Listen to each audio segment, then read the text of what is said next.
Right, welcome to episode 1 of Williams Corner. I'm here with Sad Red Wings fan, and we're going to be reviewing the first round of the Leafs 2020 draft. How did you feel overall about the Leafs draft? Didn't really like it, I'm going to be honest. It didn't seem that great, for my opinion. I think in the later rounds she did a lot better, but in the first two rounds I don't think it was a great draft. Yeah, we got a bunch of Hobbits. Just a bunch of Hobbits. They're terrible. Anyway, if you saw my video yesterday, I reacted to Rodin Amarov, who was our first round pick. He had 2 points in 21 games in the K. He's doing a lot better this year, and he had a lot more points in the MHL last year in Russia. He's another forward prospect. I don't know why we need wingers. We have an abundance of wingers, and we're letting wingers go. So I don't understand this. I feel like we need to strengthen, especially at the back end. Also, he's Russian, so there's always a threat that he's not going to come over. So I don't know how I feel about this. How do you feel?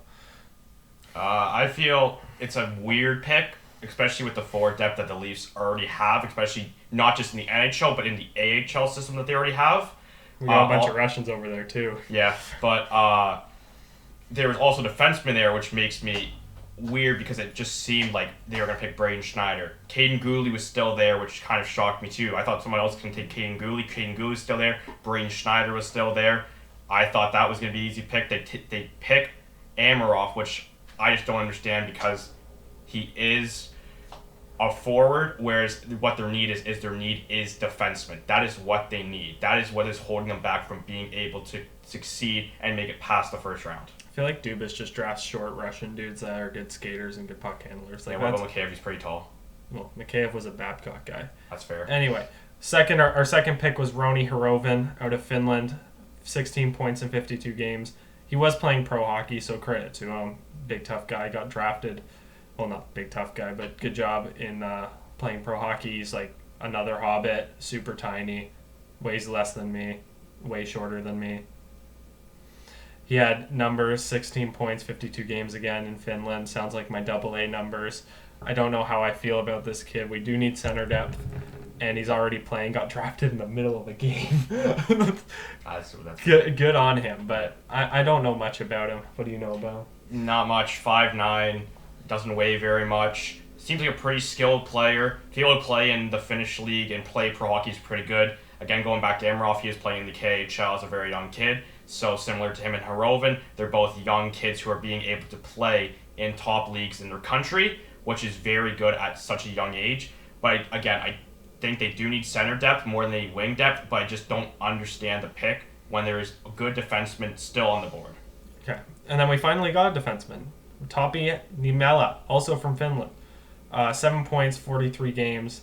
Another defensive defenseman. Shoots right, thank God, because our current Finnish prospect on right D currently does not know how to break through into the NHL roster, especially since he's always injured. But, it's always good to strengthen up the D core, even if they all are Hobbits, and we're not getting any toughness on the back end. Not getting anyone in there who can threaten and space the ice. What do you feel about Tappi? I think that this was a really good pick. He was ranked 10th in Central Scouting for European skaters, which is a very good sign. He did play pro hockey, and he had some points, which isn't great. But again, he's like an 18-year-old defenseman. Being able to play pro hockey is really good. I would say that he is probably a similar player to Mort Seider, maybe a less skilled Mort Seider, but I would say a similar player where he's less points, but he's still playing in a top league in Europe. I do understand this pick just because he is a right-handed defenseman. It's good that you're able to get this right-handed defenseman, as he was a very high-ranked defenseman.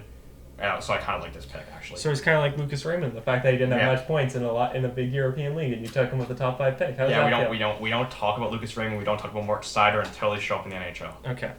Finally, we got a goalie too. We needed a goalie. Joseph Wool's in the system. He looks okay.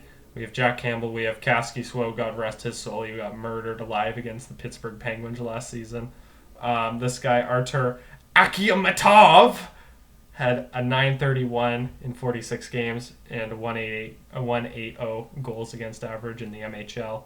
Another goalie prospect. Would have preferred Nico Dawes, Canadian lad, legend in the World Juniors. He's going to go down in history. Would have preferred Askarov as well. I was hoping for Askarov in the first round. What do you feel about Artur and the goat Nico Dawes? So The Archer pick I really like. I think they need a goalie, especially with Castillo not looking so good. Joseph Roy is an unknown entity. Freddie Anderson's not going to be a goalie forever. I think he's going next year in free agency. Jack Campbell is not going to be able to be a starter. So to get this type of goalie is very good. I think the Red Wings picked a better goalie in the next pick, but we don't talk about that. And with Nico Dawes, he was not a legend in the World Juniors. He played against Russia. We got absolutely lit up. The other goalie comes in and absolutely saves our ass against Russia. Nico Dawes was not good, but for the fact that he did make it as an 18-year-old is pretty good. I think I would have also rather have taken Nico Dawes as well, but the fact that you're able to get this guy in the fourth round is pretty good. Yeah. And then finally, we're going to cover William Villeneuve, best first name in the draft, always. Anyone named William, just take it from Nylander. William Wallander in the second round by the Detroit Red Wings. Yeah, just take it from those guys. They're going to be amazing players. William Nylander, most underrated player in the NHL, confirmed. But this guy, William Villeneuve, had 58 points in 64 games in the Q. I don't really like Q numbers. I feel like they're really inflated.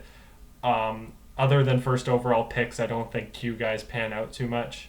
If you count Crosby, McKinnon, and Lafreniere, guys like Drouin have really failed recently. And I do worry for this guy given that he was a second overall pick in the Q draft.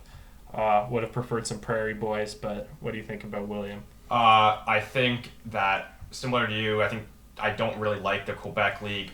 The numbers get inflated a lot because there are teams that are way more skilled than other teams. St. John's is not one of those teams. St. John's did actually not make the playoffs this year, so his numbers actually look really good on a team that wasn't even a playoff team in the QMJHL. So I think this is a very good pick, especially because he's also another right-handed defenseman, and you're getting that right-handed defensive depth that you need in the later rounds, and hopefully those two are able to pan out. Yeah. So Dubas did manage to get some deep prospects, did manage to fill out the draft pretty well. I disagree with the first round pick. I think we need more defensive help. And he has an inability to draft guys over 6'1", and he likes his little short guys who weigh less than 170 pounds. So I really do struggle with this, given that he said right before the draft that we need to get bigger and tougher, and if we're going to be a championship team, that's what we need to do. I also do struggle with the amount of Europeans that may not come over and may not impact for 3+ years. So, I don't really rate this draft too highly in terms of Dubas. I think he needs to really go out there in free agency and get some new guys in and really help out this team. What do you think? I'm thinking about this draft, and I'm thinking it's an okay draft of your Leafs. In the later rounds, you did get some prospects that you needed, but in the first two rounds, I just think they absolutely messed it up. I think people think that they took the best player available. I don't even think they took the best player available if you're looking even at a forward. I think Dawson Mercer was the best player available. Yeah. Even if you're taking a forward, if you're looking at forwards. If you're looking at D, you have Gooley and Schneider that are way better. Then you take a center in the second round that's really short. I get you need center depth, but you have that Philip Hollander guy that is maybe going to pan out and be a third-line center. Then you have fourth-line center that's going to need to be a big guy that's going to come from your farm system. So I just don't see a 5'9" guy working out in this system. I think you take a defensive prospect or a goalie prospect, maybe even Nico Dawes in that second round. I know it's a stretch to pick Nico Dawes in the second round, but just fill gaps because I don't think this guy's going to pan out as a Leafs player. Yeah, well, we'll see what we do in free agency. That's been Williams' Corner.